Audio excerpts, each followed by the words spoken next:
Hello everybody, NGS here and welcome back to Symphogear GX, episode 9, if I'm not mistaken. And I don't think I am because it is indeed episode 9. In the previous episode, a lot has happened. Like, honestly, no joke, not unironically, a lot has happened. First of all, Hibiki had to deal with her father, right? With finding him, with speaking to him, and with all the fallout, so to speak. So she got super angry and careless in her anger, and that made her injured. That was the cause of her injury that she sustained, and not only her, she put the whole group in jeopardy, and she put some city's infrastructure in jeopardy as well, because I think it's like the first time we actually took notice of the fact that their fights have some adverse effects on their surroundings. So that's cool. Another thing that happened, of course, was Kirika and Shirabe, and they're a little bit of falling out. Although their falling out was of the nature of "I love you more," "No, I love you more," "No, I love you more," "No, I love you more." So kind of hard to call it an argument or a falling out, but it is what it was essentially.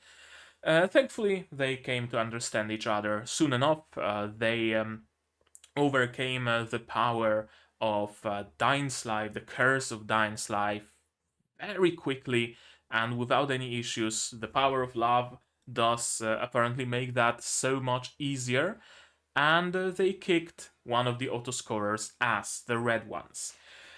Now, it seems, alas, that autoscorers being defeated is the key to reviving Carol. So now Carol is alive. Through what means, I don't know. I wonder if they're gonna explain it or if it's gonna wait for like the next season or something.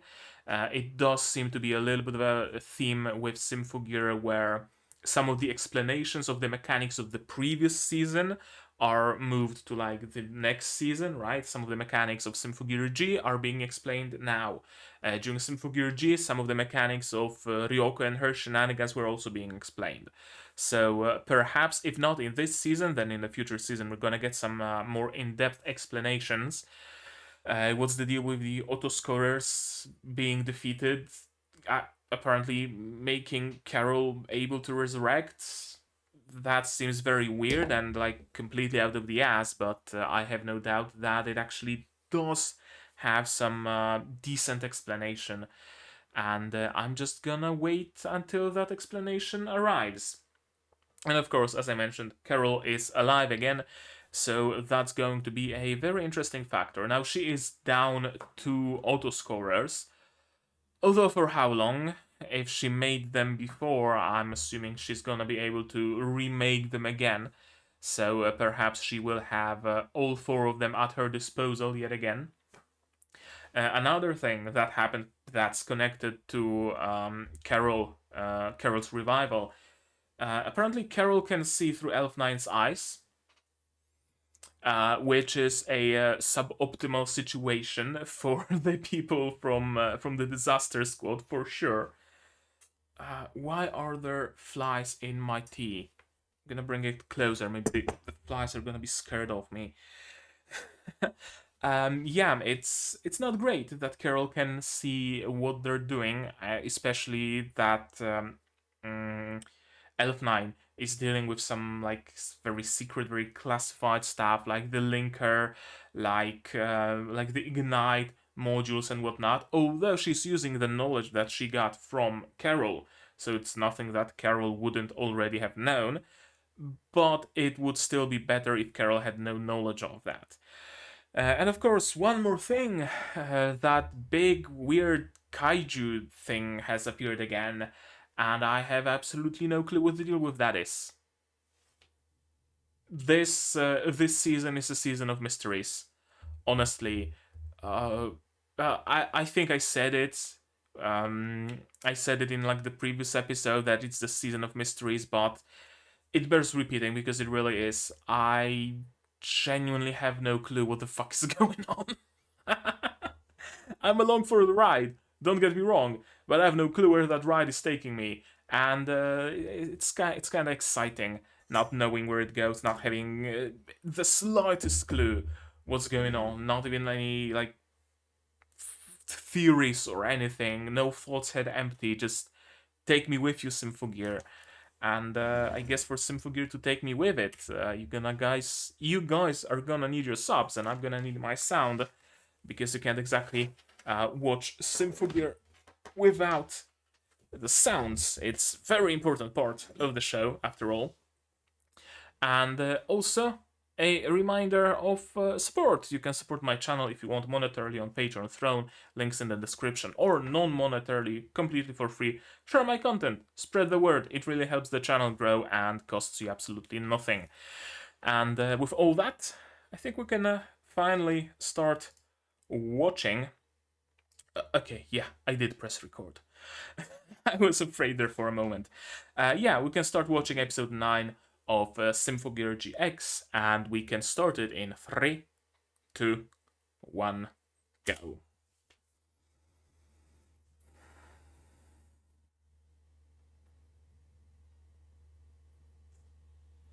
Yeah, Carol comes out of the pipe organ and looks through Elf9's eyes.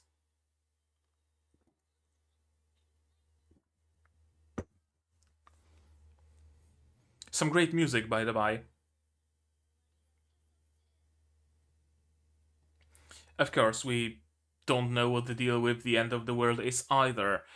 There is also still the matter of the photosphere, which is a MacGuffin that was revealed very recently. Usually we know what the MacGuffin is from fairly early, right? Like we knew of whatchamacallit, not the fortress, the thing in G, right? The whole starship thing. We knew of it fairly early. We knew of. Did we know of Fine fairly early in the first season? Yes, we did. Yeah, we did. We did know of all the means of destroying the world, so to speak, from a fairly early point. In this case, the photosphere, fairly late reveal. And we still have absolutely no clue what it is either. Usually you'd have some recollection, some like feeling of what the thing is. There would be some dialogue about it, a little bit of exposition. No, not in this case. There's a photosphere. What that is, I don't fucking know. It just is. It can destroy the world, is what it is. A little bit lower. There we go. That's good. The middle of a dream. Oh, adverse effects of resurrection.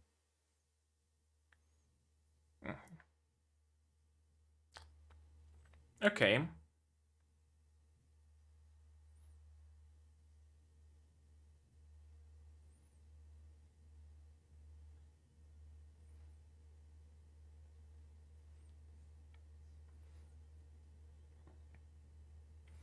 Right, there's also still the unresolved matter of the destroyed shrine.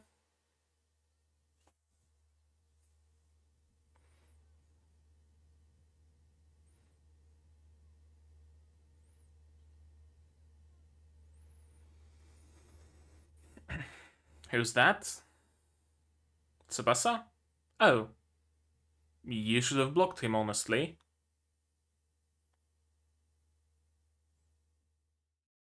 Yeah, very much. Very much so, Miku.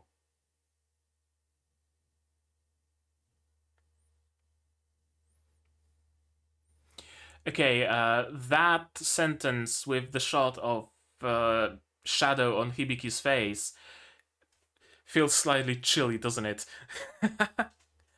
and we're meeting up with her father as well.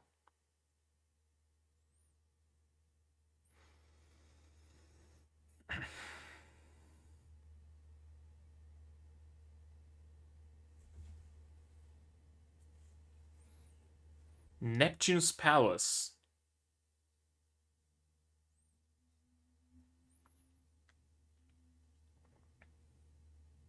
Okay. I guess that also explains why that's the first time we're hearing about it.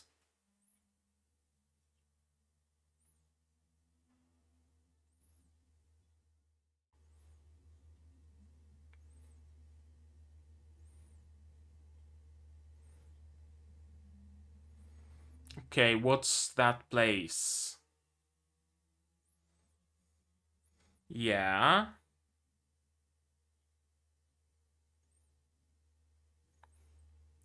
Okay, so another like... Okay, interesting. Leyline protection. I honestly wouldn't have suspected that's an actual thing that they would have done sometime in the past.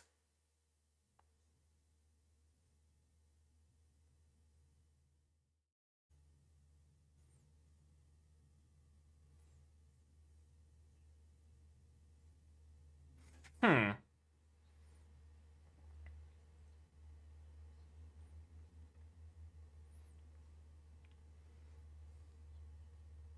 Wrong anime. You can be assured that you're not gonna meet pandemonium here.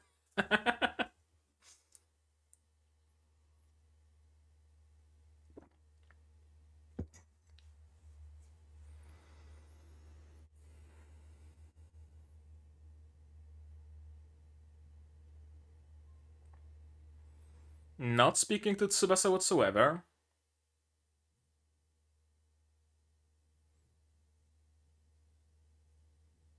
Yeah. Not paying her any mind.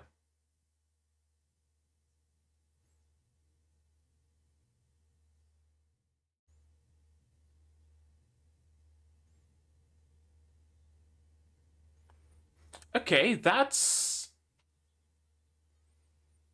I was about to say that it's surprisingly understanding, but apparently Maria begs to differ. I was expecting a much harsher treatment, not gonna lie. Oh, it's the green one.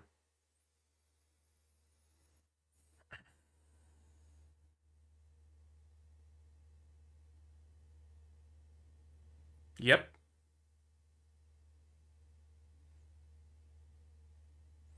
Henshin time? You're just summoning noise. A summoning noise now a special move called Dance Macabre.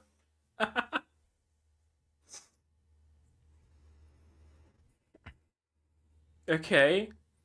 Dance Macabre, I choose you, Pikachu. And yes, Henshin, indeed.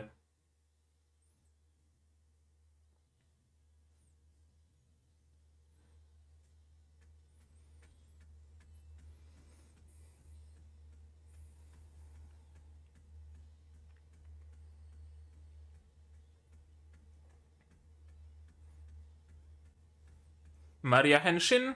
I guess not.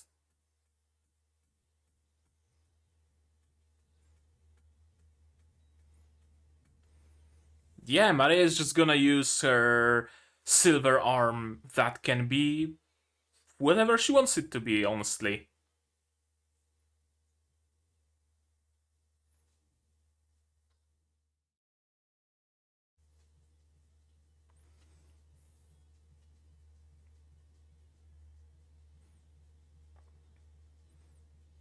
Beyblade, Beyblade, let it rip.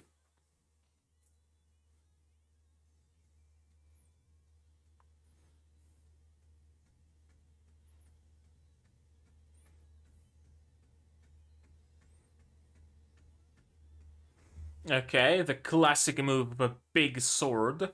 Heaven's Wrath. Problem is, it's fairly slow. Dine's Life Curse? Or is it something else?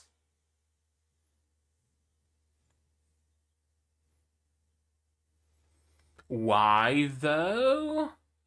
Weren't the Ignite relics supposed to be resistant to that?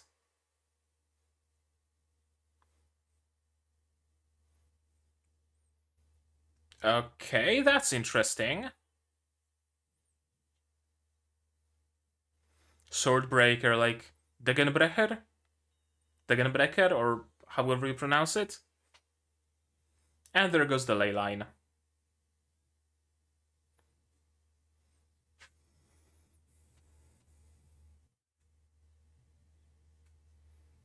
Okay, that's interesting. Yet another mechanic we introduce, so it's kind of getting mechanic heavy, not gonna lie, but sure. Conceptual weapon. So I'm guessing if there's anybody to fight the green one, it would have to be Hibiki, Kirika, or Shirabe.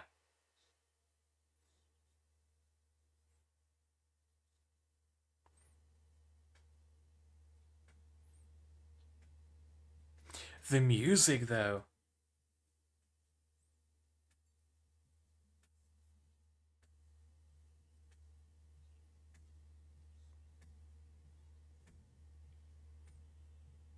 I am loving the music so far.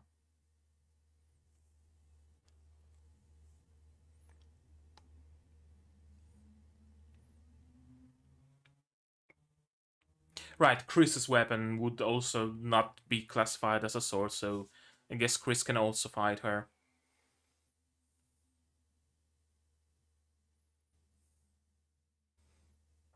We still don't know her motivations, though.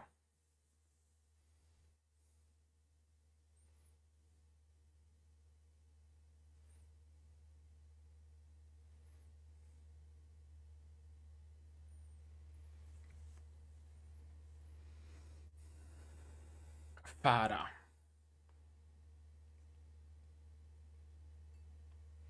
Did you abandon it? Or did you just postpone it?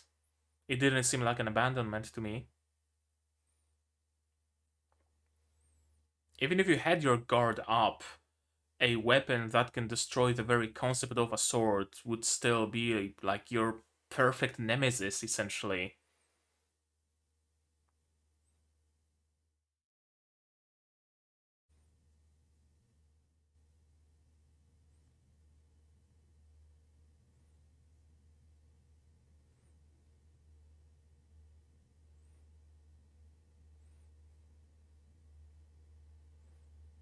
Okay, we're speaking alchemy now. I know Alcahest, I played Witcher 3.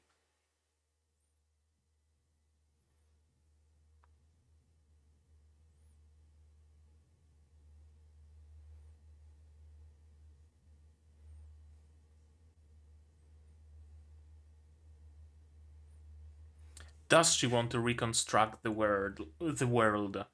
That's the question.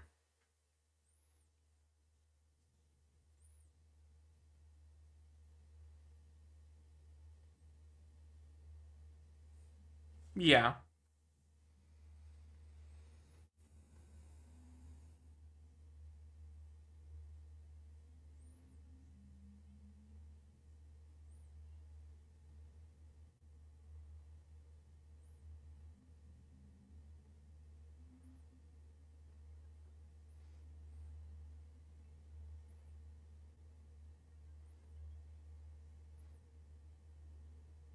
That's how he is. Not we. Let me guess, it's left intact? No, it's hurdles. Oh, okay. Damn, bitch, you live like this?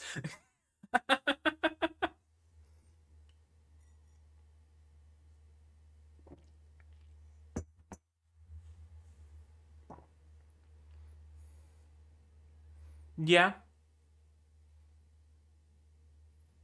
Papa-san. Okay, that's an interesting way to refer to him.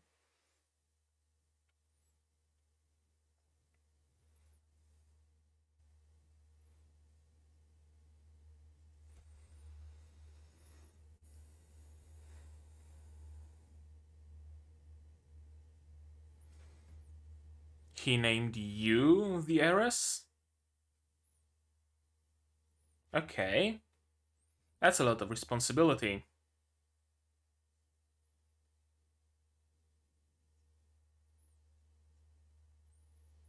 What do you mean? You're a bastard child, or...? Okay. That's an interesting choice and explains his coldness to a degree.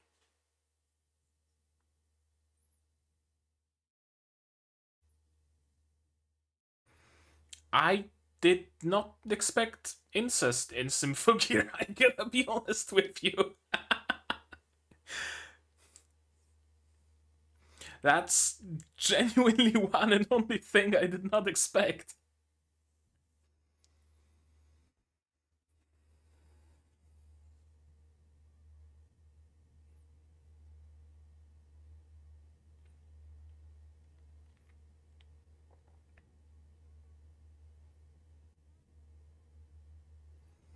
That's a lot of MacGuffins. And of course, Carol immediately knows where it is because she can see through Elf9's eyes. To have some fun, and to keep you from joining the rest of the team.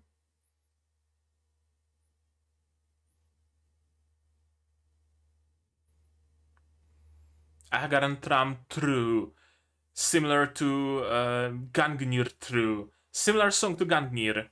Or similar chant.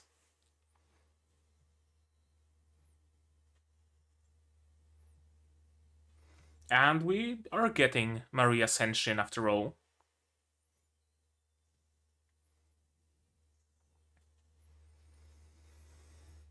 Okay. I guess Ergetlam is classified as a sword apparently, even though it's a hand, like literally a prosthetic hand.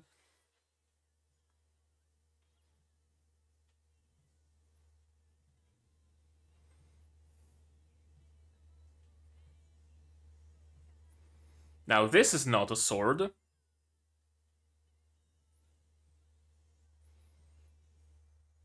Or maybe it is. Yeah, you're a sword, so you're gonna be broken very easily. Yeah? Probably shouldn't have said that.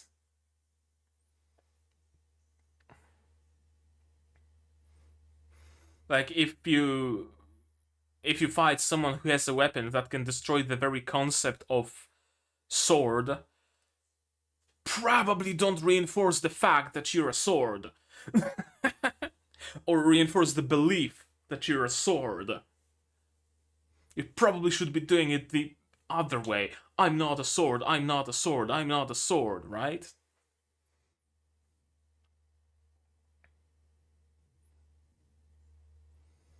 I mean, you are a sword using a sword to fight an anti-sword.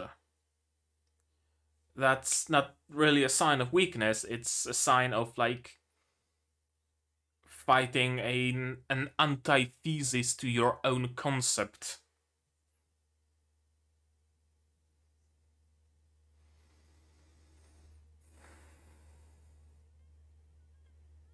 I mean, it did kind of look okay.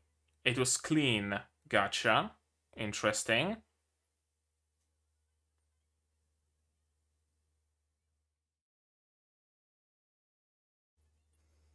I'm glad Farah is giving them the time to have a little bit of a family reunion.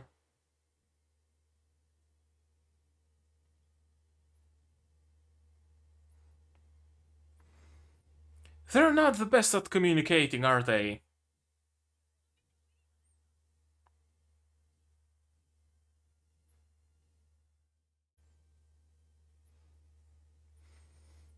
Okay, what now? Ignite. Of course. Dine's life.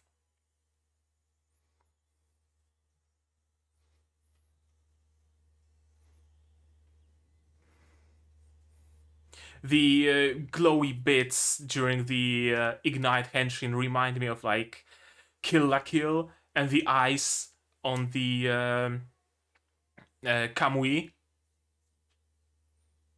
on both Senketsu and Junketsu. Wouldn't surprise me if Kill la Kill creators did take a little bit of inspiration from Symphogear.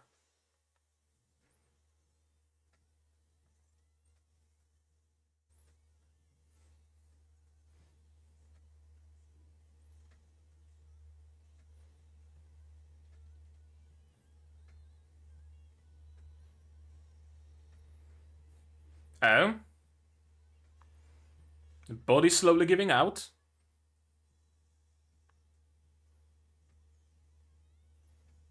Big gun? No, rockets. And big rockets. Megadeth Corte.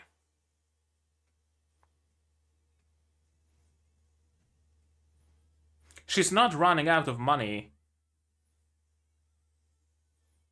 Masta is fucking dead. Probably not. Let's be honest, but... yeah, you can't really use a sword to fight an anti-sword. Like a literal anti-sword.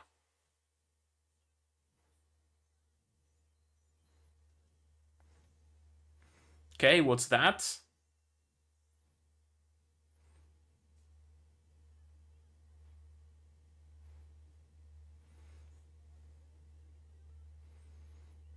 They...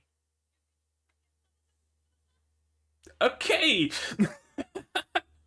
Okay! I'm down. Why not? Okay.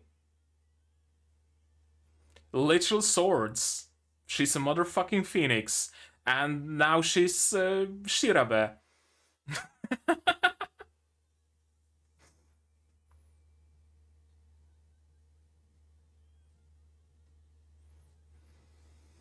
I'm guessing that was part of the plan.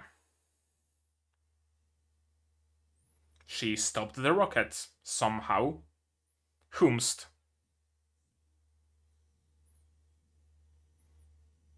There! Hello, Doctor. So that's where he was being kept?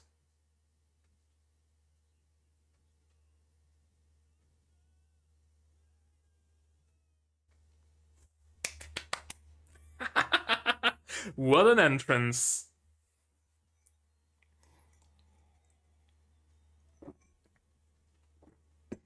When was it established, though, that he can absorb relics?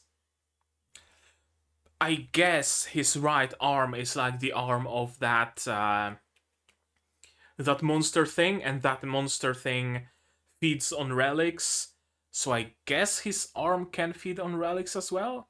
Okay, yeah, makes sense. Makes perfect sense. An old enemy reappears, and it's episode 9. We only have 3 more episodes left. That's a lot going on. And we still have no fucking clue what the photosphere is. Ah.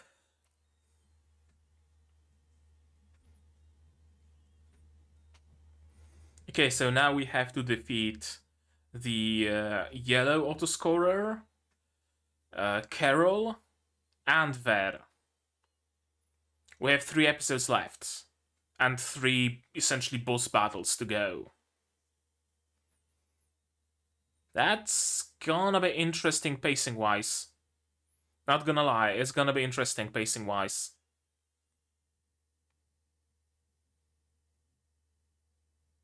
Oh, after credits scene. Just block him. Hibiki. Or turn off your phone, that's also a way. Eh. Like, maybe not in this case, sure, I'm absolutely for you believing that your relationship with your father cannot be fixed, because it very much seemed that way, but overall, broken things can be fixed. Like, isn't it even like some Japanese philosophy thing where you repair broken porcelain with liquid gold or something like that? I forgot the name for it, but it's like a part of philosophy that something's broken and you fix it, and in the process of fixing that, it becomes more beautiful. So, yeah, I wonder if they're gonna go in that direction or not. We'll see. And what we will see now is this episode again. Shall we? Shall we? Yes, we shall. Okay. Uh,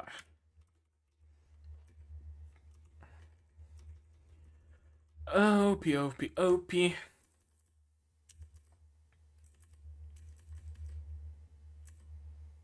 High-speed installation of my memories puts great stress on the body, and it's apparently her last body, right? Is your last spare body. Do they mean last as in last? If they defeat Carol now, she stays dead? Or is it last as in latest? In which case she has like 50, 100 other spare bodies. High-speed installation of my memories puts great stress on the body. I still have no clue why the death of two autoscorers was necessary for her to transfer bodies, but I guess we're not gonna learn about it in this episode, so why am I even asking? Yeah, I can see a thing. There's nothing but darkness ahead of me. Yeah, because your head isn't through yet. Hibiki. Isn't it like a hospital shirt though? That's like folded out that you can just wear like a shirt and then wrap it around yourself. Why is she? I'm gonna leave it here. I don't need to have an explanation for it. It's such a small detail. And of course she's with Miku, and of course Miku worries because Miku is the best. And of course Hibiki says she's fine even without that, but of course she isn't. Of course she isn't.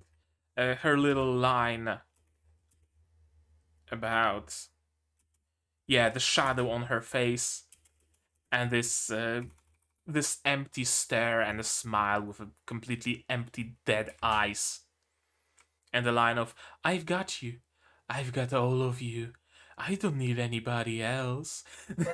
Major yandere vibes here. Yatsuhiro's mansion, Neptune's palace. I thought the classified things were being kept like deep down below, down the shaft of their previous base, but apparently this is even more classified than that, so I don't know.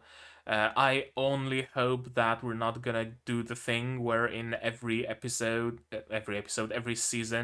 we get some more classified facility, right? Oh, you thought Neptune's Palace is classified? Well, we have depths of Tartarus at the bottom of the Mariana Trench. That's classified. Oh, you thought depths of Tartarus were classified? Well, we have a base on Mars where we keep the truly classified stuff. Oh, you thought the stuff on Mars is classified? Well, we opened a portal to Nether, and that's where the truly classified stuff is, right? I only hope we're not gonna get there. All we gotta do is get there and wait in ambush. Yeah, that's not gonna be easy to ambush them, since Carol can see through Elf9's eyes, and she knows exactly where things are because Elf9 is looking at the maps. Alchemy and ley lines must be the two fundamental pillars of the enemy's plan. Okay, so apparently they need something from the Neptune's Palace, the weird tablet thing, and they need the ley lines because there was a part of a spiritual safety net installed a century ago. I'm gonna be honest, I did not expect that. I was like, all this time, I was under the impression that heretical technology and everything like spiritual and alchemy and magic and stuff like that is something fairly recently done.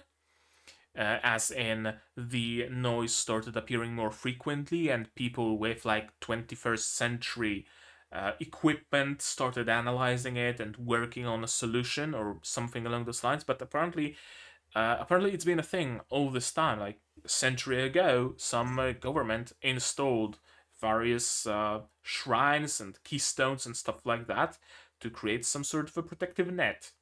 Interesting.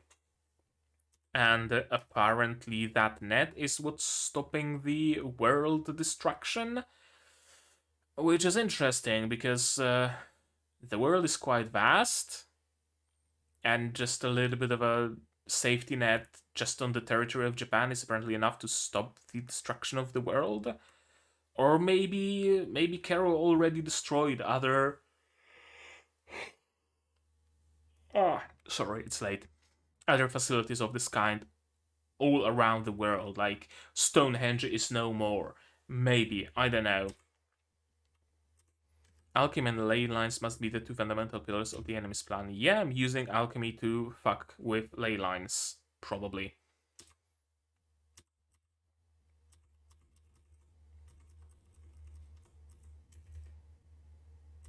Yeah, this is interesting. Danse macabre. I was prepared for her to actually use some skill, some cool ability, some actual like danse macabre. No, she's just throwing pokeballs to summon some noise. Nobody else had the name for this move of summoning noise, but she decided to be a little bit extra and call it danse macabre. Interesting. Henshin, henshin, henshin. And we're fighting. Of course we are. Catch me if you can, not gonna be easy, especially since she has a sword breaker. Hmm.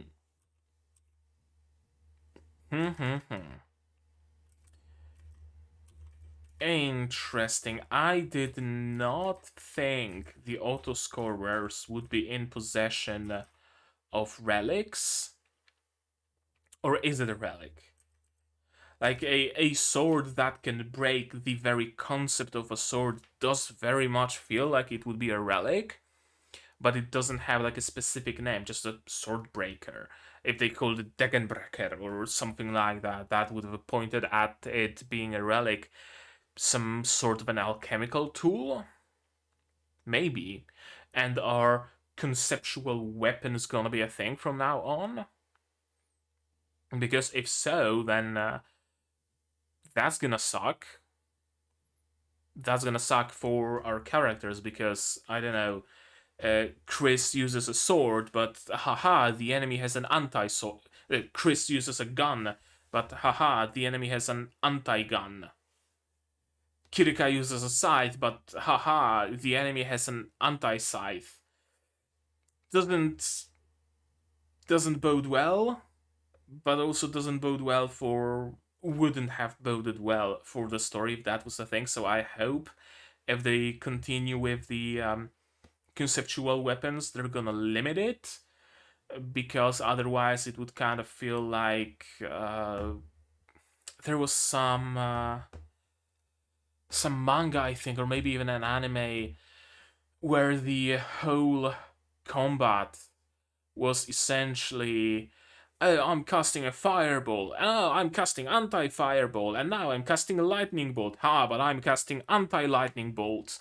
I'm casting rock spear. I'm casting anti-rock spear. No, I'm casting anti-rock spear. I'm casting anti-rock spear.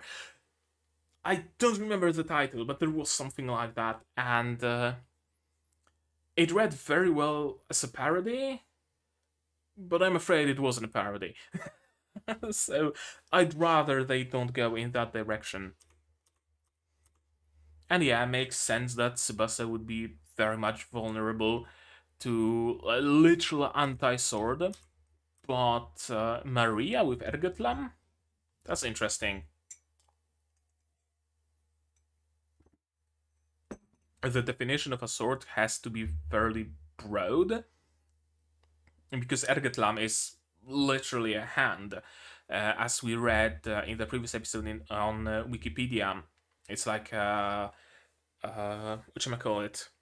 An artificial arm given to some deity or something like that that was made of silver. So that would classify it as, well, an arm, not a sword. Maria shot some bolts at her. They would classify at most as daggers, but probably more like some darts or kunai or something, but apparently that also classifies as a sword. Later, Maria used her whip, but that was also classified as a sword. Would she be able to, like, block Chris's projectiles? Because bullets are kind of like tiny swords that aren't shaped like swords, and that's also kind of a sword. And a scythe is a curvy sword on a stick, and a basso is just a round saw, and Hibiki's fists are also kind of like swords but blunt and fist shaped. I don't know. I like the concept of a conceptual weapon. I'm not sure how I like the execution though. Like, again, I understand, like, story wise, why it's being done, right? To give Tsubasa a chance to grow, right? She's been defining herself as a sword. I am a sword, I am a sword. Now she cannot be a sword because she's facing against an anti sword. It feels kind of cheap, not gonna lie, feels ever so slightly cheap for character growth, where a character is faced with essentially anti themselves. But sure, it works out, so I'm not gonna hold it against Symphogear in the end. Symphogear very much is corny at times, it very much is cheap at times, so I've kinda grown accustomed to it. Weapon that cuts away at concepts themselves, similar to curses or gyasa. Gyasa? Do you mean like gyas? Gyases? Plural of gears? Gears? Like code gears? I don't know. And yeah, they're on security cameras because, of course, they already know where it is because they can see through Outline's eyes. She must be after relics. Well, of course, it's a huge vault of relics. Aachen, Achenenbre, Achenenerbe. Sure, German government research organization that was closely involved in the development of Symphogear. I thought Symphogear is like strictly Japanese technology. That's the first time I hear of some other government being involved in the research. Like, sure, research that Symphogear research itself is based on, that would make sense, but involved in Symphogear research itself? That wasn't a thing before.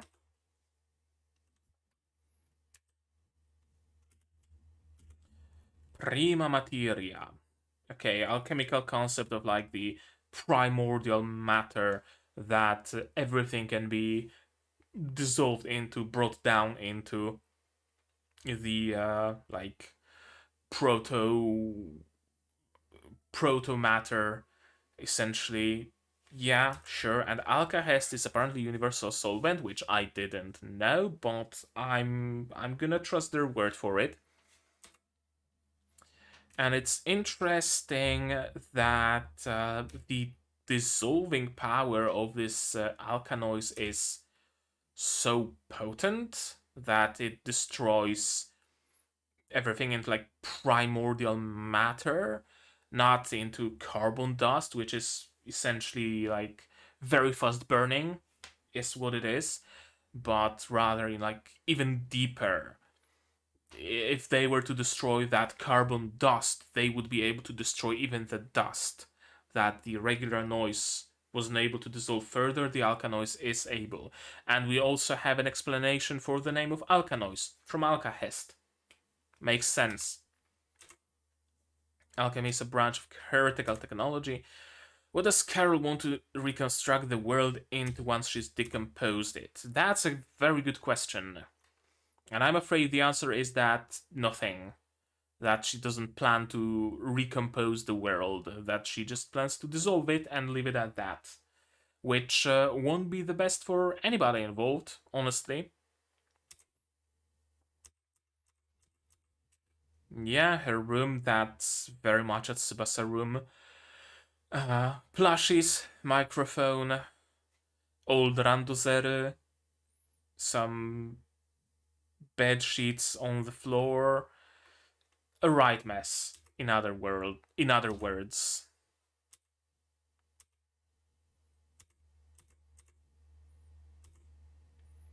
This is interesting and extremely unexpected.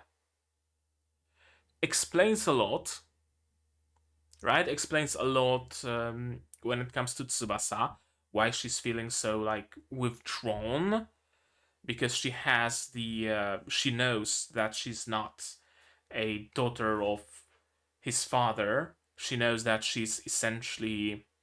Although no, it wouldn't be incest. It wouldn't be incest because it's not like the grandfather had sex with his own daughter, but rather with his son's wife. So technically not incest. Legally, probably. I don't know. I'm not sure, but technically not. But yeah, very much unexpected. But again, as I've been saying, and I kind of broke my train of thought, explains a lot of things about Tsubasa, right? She knows that she's an unusual child, so to speak.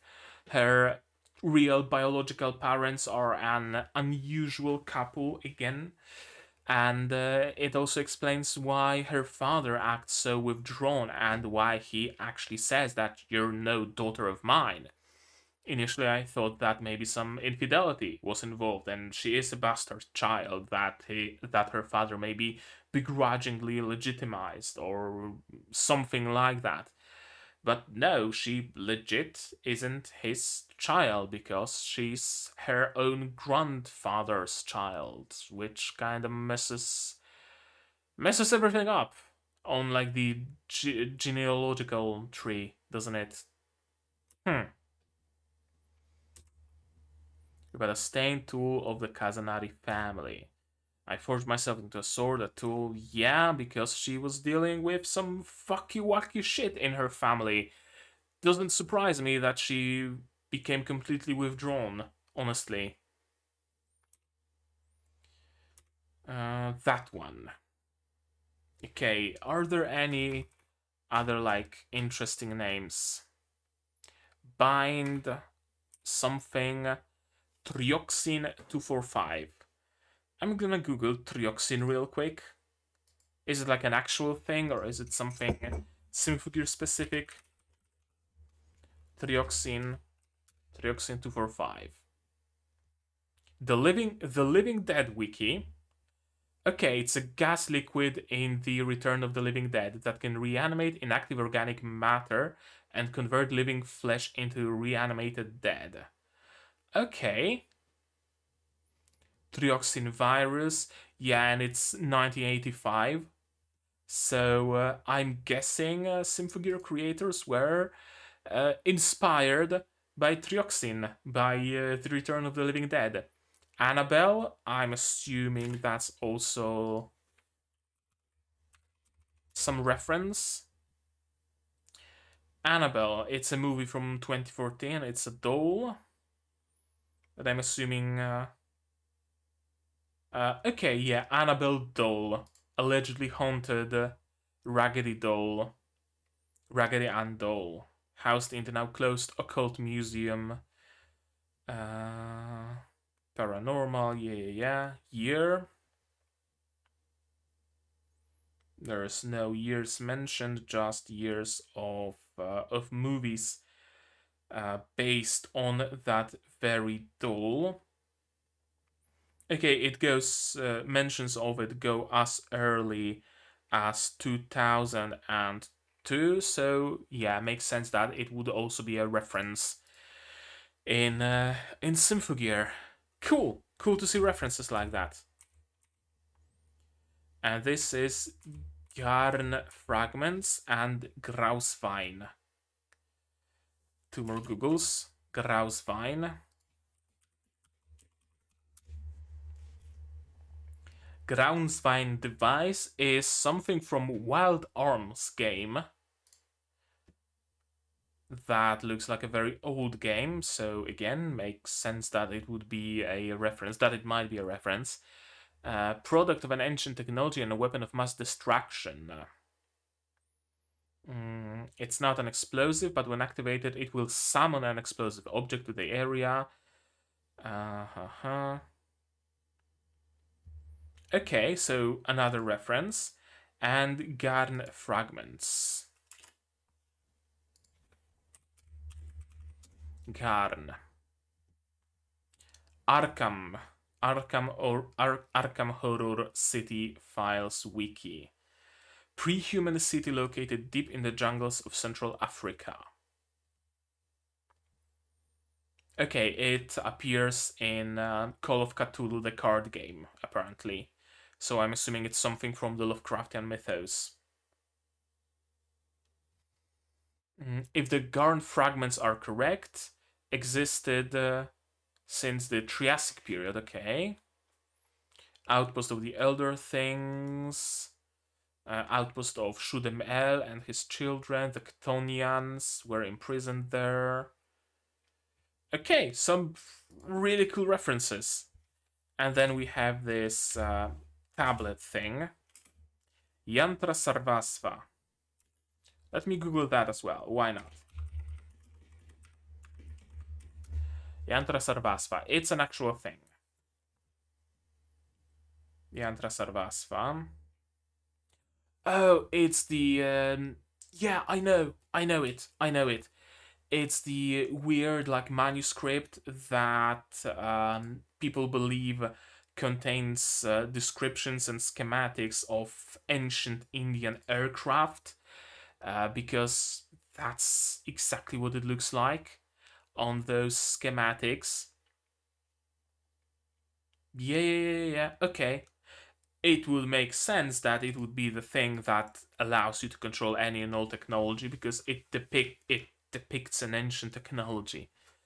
Okay, so okay, again, okay. Some really cool references there. I'm glad I googled that. Tablet of condensed information that is capable of operating and controlling any machine or mechanism. Why does Carol need it? To control the photosphere? That would be my bet. I haven't used my little notebook for a while, so let's give it some use. Overlord will be Symphogear. Carol needs Yantra. Carol needs Yantra to control photosphere.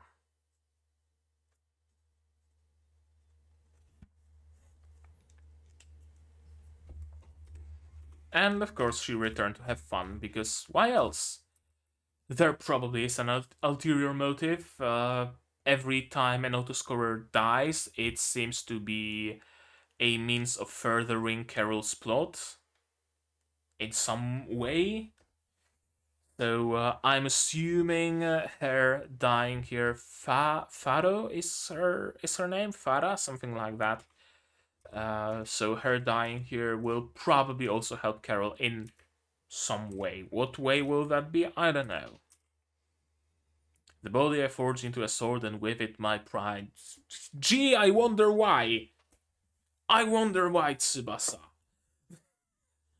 I wonder why you, believing yourself to be a sword, is struggling against an anti-sword.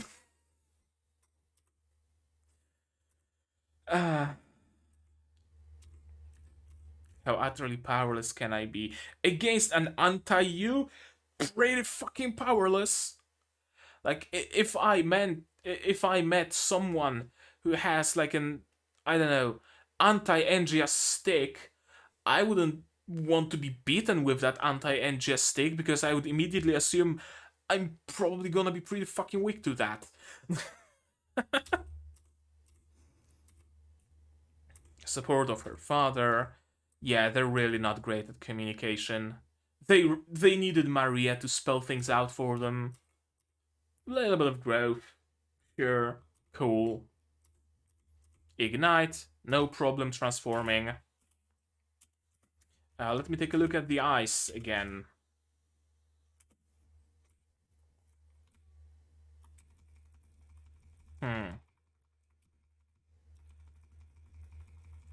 Okay, the clothes being torn and the eyes pop, one eye bigger and then shrinking and the other eye popping out to be bigger and then eventually evening out. That's kill a kill. That's legit just kill a kill. Like, this is Senketsu. No, not Senketsu. That's Junketsu. That's just Junketsu. Ah, I love it. I love Ignites even more now that I realize that they were probably an inspiration for Kill la Kill henshins.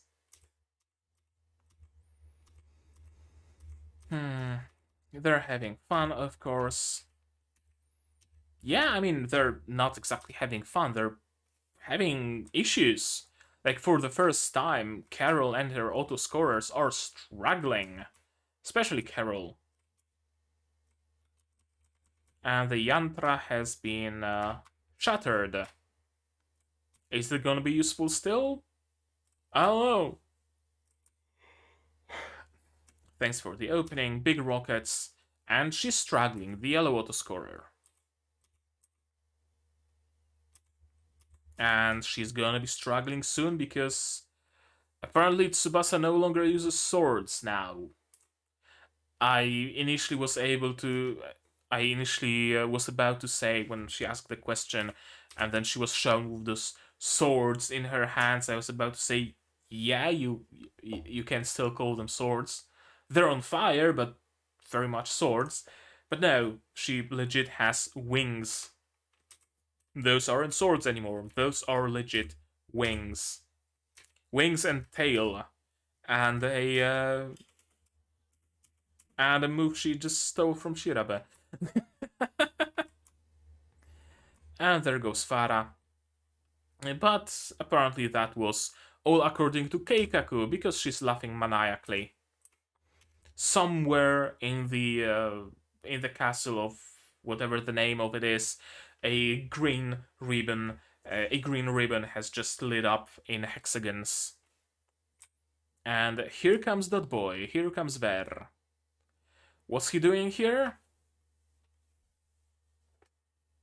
I don't know. He just is. He just is here. Cool. Whose idea was it? If he was actually being jailed here. Whose idea was it? To jail a dude who feeds on relics in a vault of relics. Whose bright idea was it? Again, like with the sword, right? It's not the best idea to identify yourself as a sword and then go fighting an anti-sword. It's not the best idea to jail someone who can eat relics in a facility full of relics. It probably would have been better if they just put Ver in a regular old prison on the surface, because he wouldn't have any access to relics there.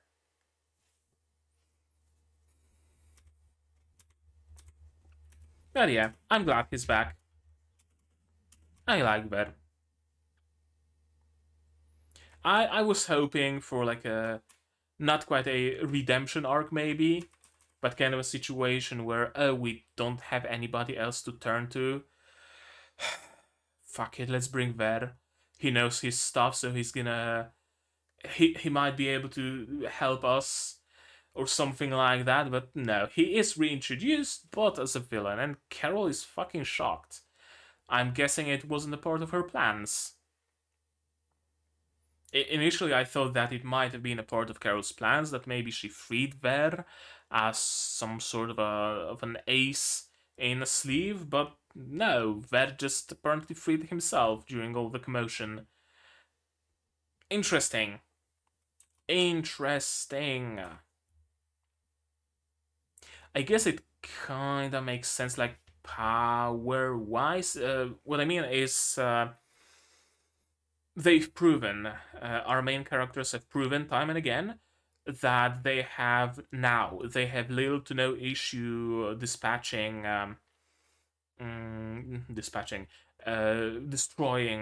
the Autoscorers, and they've proven that they can even kill Carol again without much fuss, really. Carol, all in all, in a direct face-off, isn't that strong.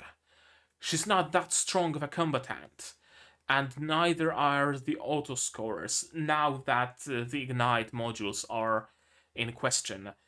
But now we have Ver, who apparently can suck up relics and can feed on them and probably increase his powers by doing that. So now our main characters are gonna have to use relics to fight someone who wields an anti-relic. Kind of a Tsubasa situation, but grown to the scale of the whole cast, essentially. It's gonna be interesting. That's gonna be interesting. Fighting Ver is gonna be very, very much interesting. And the after credits. Dot dot dot. She turned off her phone. Some things just cannot be fixed. Something that's already broken can be repaired. That's a very absolute statement. Not some things that have been broken. No, some. What did she say? Something that's been broken cannot be fixed. I wanna Google Japanese ceramic gold fix. Kintsugi. Kintsugi is what I meant. Yeah, the philosophy of Kintsugi would very much disagree with Hibiki here. Okay.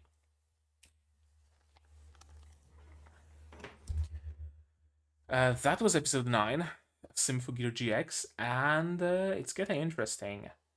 Like, it's already been interesting, don't get me wrong, but it's getting even more interesting. We're introducing a lot of new stuff without explaining much of the past stuff. That's a little bit of a pain point to me, but I guess we are kind of sort of explaining things very gradually, very slowly. Like in this episode, we explained what's the deal with that shrine being destroyed, right? What's the deal with the ley lines? Kinda.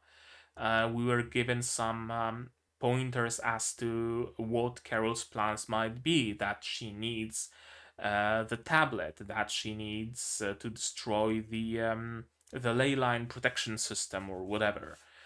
Right, so we are getting some answers, but the biggest questions still remain unanswered, and I have to wonder if they're gonna be answered at all. We only have 3 episodes left. I'm assuming next episode is gonna be fight with Ver. That we might lose, maybe. Then Hibiki is gonna arrive, and Hibiki is gonna beat Ver into submission. Next episode, episode 12, we're gonna have. No, next episode is gonna be episode. Next episode is 10, so Hibiki arrives. Episode 11, they defeat Ver. They defeat. Yeah, they defeat Ver. Episode 12, they put an end to Carol's plans of world destruction somehow. Yeah, that's probably how it's gonna go. One thing I have to again bring to attention, it's probably like third time I'm mentioning it, but it happened again. That the whole situation with Tsubasa, right? The whole thing, issue was created, issue was presented, consequences of the issue were shown, issue was resolved in the span of a single episode. I'm still not sure how much of a fan of that I am. On one hand, again, I appreciate the brevity that we're not spreading some issues across 17 episodes for no reason at all. On the other, it didn't have much time to sink in yet again. The fact that Tsubasa had issues with her being a sword and with her family situation and whatnot, because it was just resolved. And now that this episode is over, I no longer have to think of it. I no longer have to mull it over, right? And it won't stick in my head. It won't stick in my mind because it's no longer a thing. She went through character growth. Her father probably went through a little bit of character growth as well. Everything's fine. Everything's good. That's the new status quo, and that's it. I don't have to think about it. So yeah, kind of an ambivalent feelings about that tactic for sure. What else? What else happened in this episode that needs to be mentioned? I honestly don't think I have much more to say. I think I said everything I needed to say in the previous segment when we were going through this whole episode again. I'm gonna be interested in seeing where the conceptual weapons go, the mechanic of conceptual weapons. If it goes anywhere at all, they might completely abandon that mechanic for all we know. I'm still very much interested in Carol and her motivations. That's something that's been eating at me and gnawing at me ever since this series has begun. This season has begun because it's completely unknown to us what her motivations are. Like, we know what she says, that it's her father's wishes, but we know those weren't her father's wishes, so what the fuck is the deal there? So many questions, so few answers. We're gonna have to watch the next episode and then figure out what's gonna happen. Also interesting how Hibiki is now completely out of the picture. For the past two episodes, she's been the rest of the cast really grows. Everybody had a growth period, right? Maria had her episode of growth. Kirika and Shirabe had their episodes of growth. Episode of growth. Now Tsubasa had her episode of growth. Chris also had her episode of growth. The only one who didn't have one was Hibiki, unless you count the episode where she regained her voice, right? Came to terms that to defend you have to fight. I guess you can count that. But now she's again in a slump, so it's another chance to have her grow. Kind of like uh, two distinct points of growth for Hibiki. One thing I noticed when talking about like Hibiki's growth is this season feels particularly long to me for some reason. Not like in a negative way, but I cannot shake off the feeling that the whole deal with Hibiki losing her voice was somehow in the previous season. It's a very weird feeling. That is a very weird feeling. I guess it might be because like the first half of this season was very not formulaic, but very close to the regular Symphogear formula. And now we're entering kind of an uncharted waters, so there is a bit of a distinction between those two halves. That might be it. Interesting. Interesting. Yeah, I think I'm just gonna end it here, and I'm gonna leave you guys with those thoughts. Maybe you have your own thoughts on the topic. Maybe you have your own thoughts on this episode, on my reaction, of my theories. If so, leave a comment down below. Just keep it spoiler free, please. I don't want to read spoilers. Nobody wants to read spoilers, and nobody wants to watch a reaction to a show that's been spoiled, because what's the fun in watching something I know of, right? Blind reactions are the best. Like this video if you liked it, dislike it if you disliked it, but tell me why so I can improve. Subscribe to the channel to be notified of future releases of not only Symphogear but also Madoka Magica, also Ruby Ice Queendom, Overlord Season 4, Yofukashi no Uta Call of the Night, Hataraku Mao-sama Season 2, and Disco Elysium playthrough. If you're interested in any of that, subscribe, click the bell, you know what to do. Everybody tells you to do that. What else? You can support the channel if you want monetarily on Patreon or Throne, links in the description. On Patreon for $10 a month, you get early access to non-seasonal shows like Symphogear, like Madoka Magica, like Disco Elysium, and like whatever I'm gonna be watching in the future. And for just $1, you get a role on the Discord and you get a place in the credits. And there are also other tiers if you would want one such tier. Join my Discord if you want, link here, link also in the description. There's a Symphogear channel there where you can spoil to your heart's content if you spoiler tags, and you can hang out with fellow gearheads and fellow fans of anime and just fellow people in general and have fun and hang out with us. And yeah, I think that's gonna be it. Oh no, one more thing. If you want to help the channel and support it but don't want to spend any money, you don't have to. You can just share my content, spread the word that someone like me is creating the content that I'm creating, and maybe your friends or your family or whoever would want to check them out. The grapevine, the word of mouth, really matters a lot for the growth of a channel. And yeah, now that's gonna be it from me for today. So as always, you guys do all the good stuff, and I'm gonna see you in the next one. Cheers!